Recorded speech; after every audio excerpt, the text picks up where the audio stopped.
I smoked for about 23 years. I gave up on the 31st of August 1991. Not that I regret it at all. Very expensive business, smoking, and when you add it up over a year, you know, it's very significant. Say a packet a day, which is what I went up to, so that's $50, $60 a week. Do the sums over 50 weeks in a year, it's a significant amount of money. That's a holiday. The amount of money that I was actually able to save, it was shown to me one day, it had amounted to, in those days, you know, nearly $1,000 a year. Now that provided a lovely holiday for Heather and I put that money in a separate account, and I kept on pumping it in there, and we used that to go to Fiji, and we had a bloody ball. Really enjoyed ourselves. So there are big goals and big achievements to have.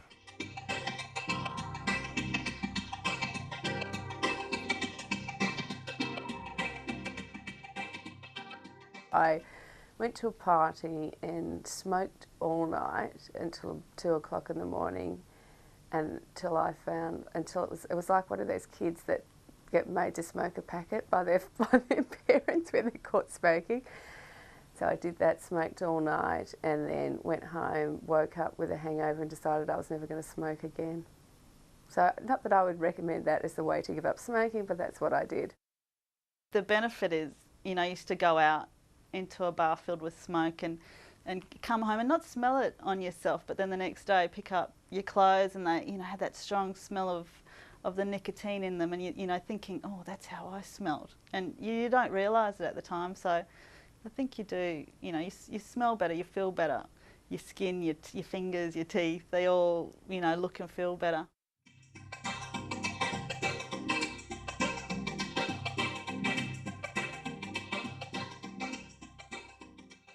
From age of 8 or 9 was when I had my first cigarettes, and I was a regular smoker by the time I was 11 or 12. By age 15 I was on about 20 or so a day, and I didn't stop smoking until I was about 25. I could see that it was really having a bad effect on me, and it was expensive for another reason, but I didn't like the dependence that I had on smoking, and as I said, I'd always thought I'd give up anyway, so I thought, oh well, I'll just switch off and I won't smoke anymore and it'll be easy. But it wasn't. I stopped for 3 months, and then I thought, oh well, you know, now I'm down to, I know I can control this, and I can just have a cigarette after meals or with coffee, which is when I really enjoyed it. And so I started having a cigarette with coffee or after meals, and within a week I was back to smoking a packet or 2 a day. So that I really knew that it had control of me then. So that was it. I knew I wasn't going to, I had to take it seriously. It was another 2 or 3 months before I was able to think about giving up again after that first time.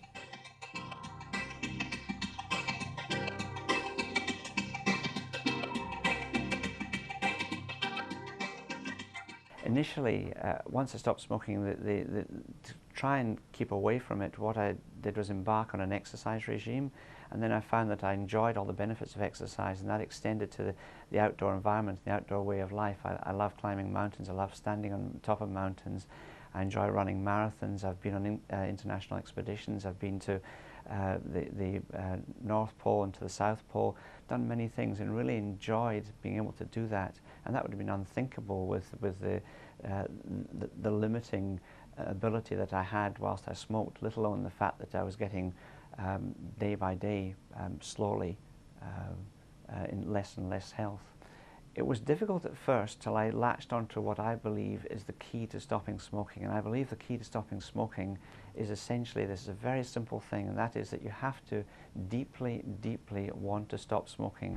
When you can get your mind in that position where you are in your heart determined to stop, then you can stop. It took me 2 or 3 attempts before really realizing that, and then the third time it was just that attitude and that willpower. To anyone who's considering stopping smoking, the single thing is to have that determination and keep telling yourself right the way through that you can do this thing.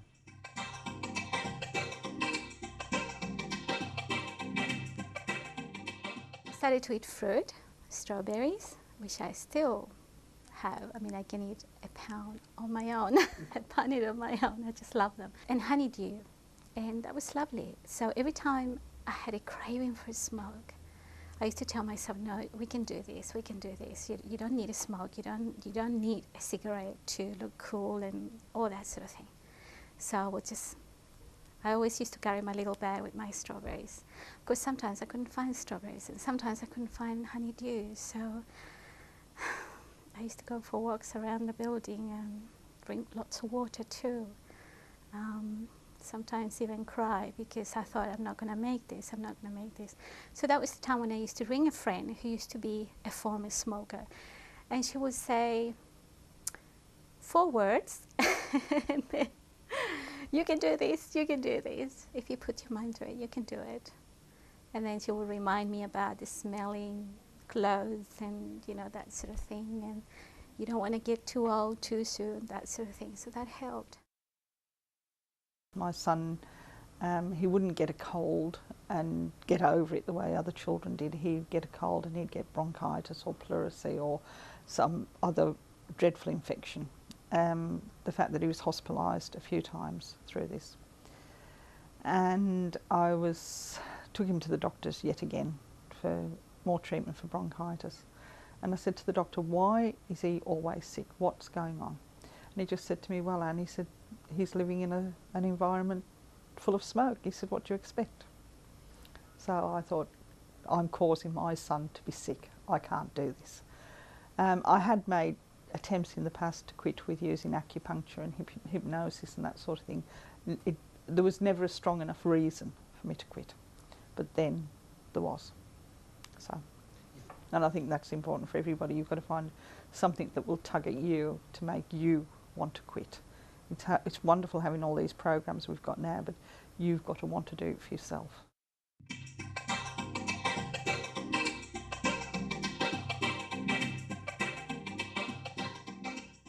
I quit probably it's about 10 or 11 months ago. Haven't actually gotten to the point of, I didn't actually get to the point of putting down a date or anything like that, but about 10 or 11 months ago. I smoked for 24 years, just over 24 years. So, yeah, a long time since I was probably started high school. The method of quitting basically was affirmations, where I just set a date, the 9th of July 1984, programmed it in that on and from that date I would be a non-smoker, and that's the last day that I've ever smoked. And it was just a matter of telling myself that for, I think something like 2 months, I forget now, but I think it was 2 or 3 months that I'd actually set that date in advance.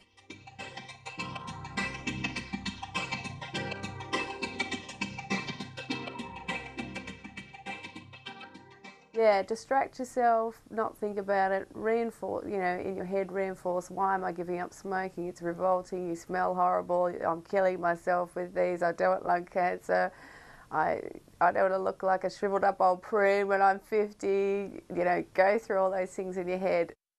You get an inner satisfaction from the whole thing. People say, oh, you know, you're denying the government of all that money they need to run the country. Like, you know, if you smoke, there's 75% of that money goes to the government. But I think the government's better off having me fit and not having to pay me later on in life to have my lungs operated on, and all those things I look at as, you know, there's always good arguments that a smoker can come up with why you should not give up smoking or why you should take it up again. And it just doesn't work.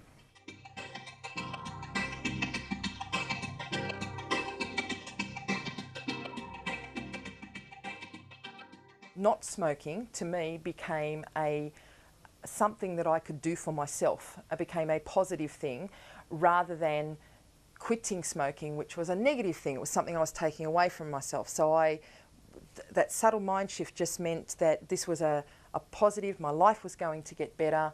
Life was going to become more convenient. I was going to become healthier, and I was saving a whole heap of money. So it was very positive. But I knew that the physical side was going to potentially let me down, the whole concept of the cravings and, you know, was my willpower going to be enough sort of thing.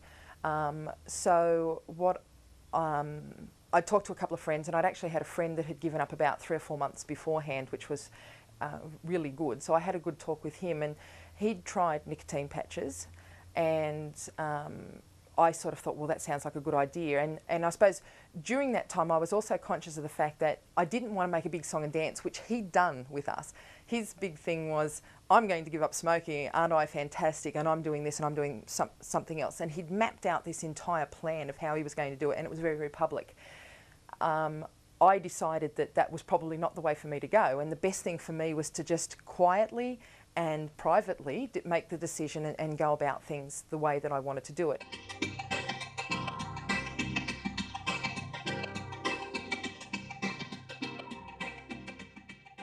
Me giving up smoking has been such a significant benefit in my relationship with my now fiancé. We're getting married in 2 weeks. Although I didn't give up smoking for him, he sees the fact that because I'd smoked for such a long time, and he'd known me for 18 of the 24 years that I smoked, he knew what a huge thing it was, what a huge mind shift and what a huge commitment that basically was to my future health, I suppose more than anything.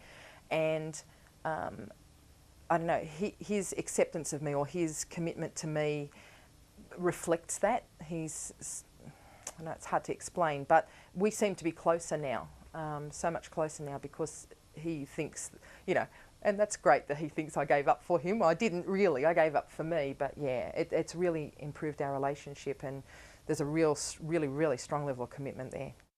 For me, giving up smoking is not just about, you know, physical pleasure and denial. It's also, in part, I guess, an economic and also a political act. Not smoking means someone else hasn't got my money and is benefiting from my ill health. Pretty reasonable approach, I'd have thought.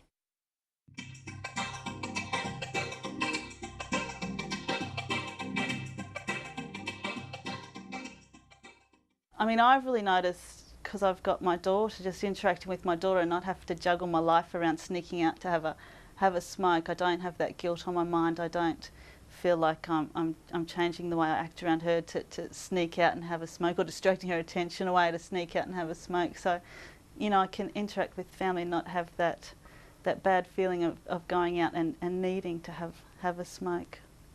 So I feel a bit empowered, I think, because I feel like I've got a bit of strength, but from being able to say, no, I don't want to have a smoke, it makes me feel strong. So it's been good. I did it my way. Nobody forced me into doing it, and I made the decision when to quit, and for the reasons that I chose, not because someone else was pushing me into a corner. I think it must be the rebel that's inside a lot of us that makes us want to do things our way, and I do feel proud, yes.